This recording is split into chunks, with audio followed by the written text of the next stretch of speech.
क्या आपको पता है कि टिकटॉक सबसे ज़्यादा वीडियोस किस मुल्क से रिमूव कर रहा है? पाकिस्तान से।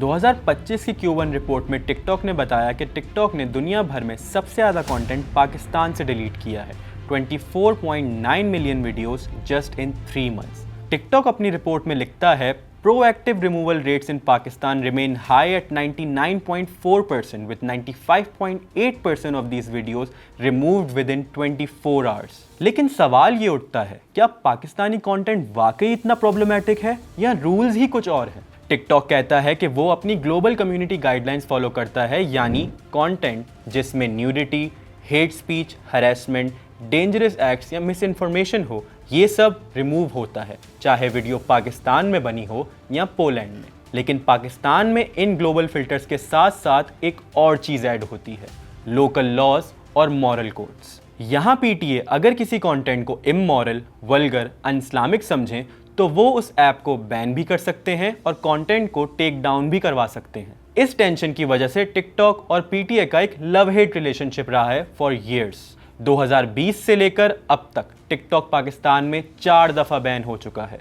अक्टूबर 2020 में PTA bans TikTok for immorality, उसके बाद अनबैन हुआ तो मार्च 2021 में Peshawar High Court bans TikTok again, जून 2021 में Sindh High Court order suspension और जुलाई 2021 में PTA bans TikTok again for repeated violations. हर बैन के बाद टिकटॉक ने मेजर्स लिए, उर्दू मॉडरेशन टीम हायर की, क्रिएटर्स वर्कशॉप स्टार्ट किए, कम्युनिटी गाइडलाइन ट्यूटोरियल लॉन्च किए और पीटीए से कमिटमेंट लेटर्स साइन किए। टिकटॉक स्पोक्सपर्सन का कहना है कि वो एआई टूल्स और ह्यूमन मॉडरेशन टीम्स का कॉम्बिनेशन यूज़ करते हैं ताकि वायलेशंस को डिटेक्ट किया जा सके और रिमूव किया जा सके।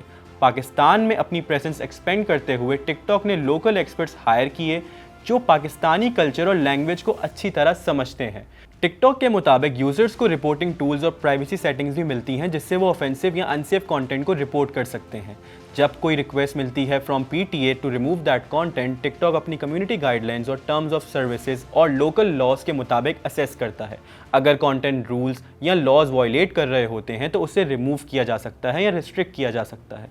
अगर रिक्वेस्ट लीगली वैलिड ना हो तो कंटेंट रिमूव नहीं किया जाता। लेकिन digital right activist TikTok moderation को कड़ी तनकीद का निशाना बनाते हैं। कंटेंट मॉडरेशन तो बिल्कुल जरूरी होता है, मेरे ख्याल से प्लेटफॉर्म की सबसे ज्यादा जिम्मेदारी बनती है इस पे। तो टिकटॉक को चाहिए कि वो प्रॉपरली उसको इम्प्लीमेंट करें, लेकिन मसला ये है कि टिकटॉक ओवर इम्प्लीमेंट करता है।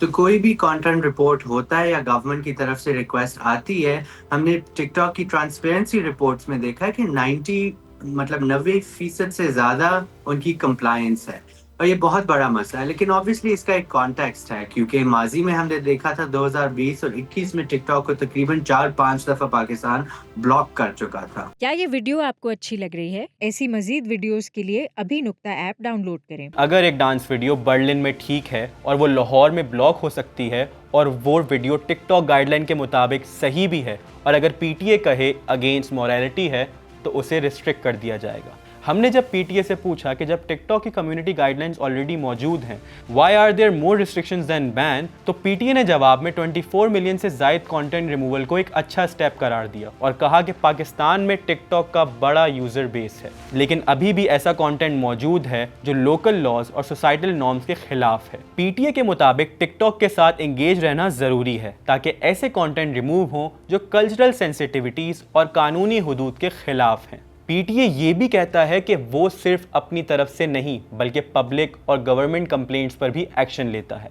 लेकिन ये बैलेंस हर वक्त सिंपल नहीं होता। टिकटॉक के एआई सिस्टम्स और ह्यूमन मॉडरेटर हर चीज़ को लोकल न्यूआंस में समझ नहीं पाते। Often content gets removed without any response from TikTok team. TikTok creators को लगता है कि TikTok का AI कभी कभी पॉलिटिकल सटायर, ट्रेंड्स या फैशन को समझने में फेल हो जाता है और जब तक अपील का प्रोसेस कंप्लीट होता है, रीच और एंगेजमेंट पर असर हो चुका होता है और समटाइम्स तो अपील भी प्रोसेस नहीं होती।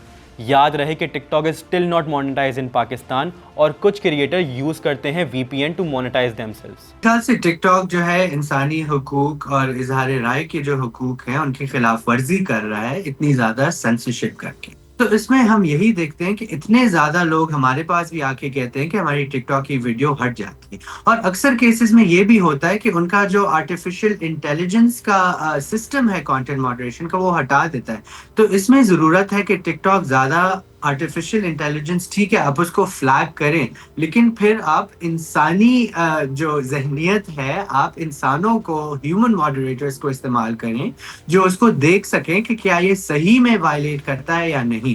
तो मेरे ख़्याल से जो मॉडरेशन फ़िलहाल हो रही है, वो सही नहीं है और उसको जो है बहुत ज़्यादा सेंसरशिप उसकी वजह से हो रही है। और अब जब टिकटॉक अपने कम्युनिटी गाइडलाइंस में और स्ट्रिक्ट मेजर्स ले रहा है और साथ साथ लोकल लॉज को भी केटर कर रहा है, इससे और प्रॉब्लम्स जन्म ले रही हैं। तो फिर टिकटॉक के लिए चैलेंज क्या है? एक तरफ है उनका global freedom of expression model और दूसरी तरफ है पाकिस्तान का पीका लॉ, मॉरलिटी क्लॉजेस और कोर्ट ऑर्डर्स। बीच में है एक एवरेज पाकिस्तानी क्रिएटर जो हर दफा ये सोचता है क्या ये वीडियो चल जाएगी या रिपोर्ट हो जाएगी। आपको क्या लगता है, क्या टिकटॉक को पाकिस्तान के लिए अलग रूल्स बनाने चाहिए या यूजर्स को सिस्टम को समझने की ज्यादा जरूरत है?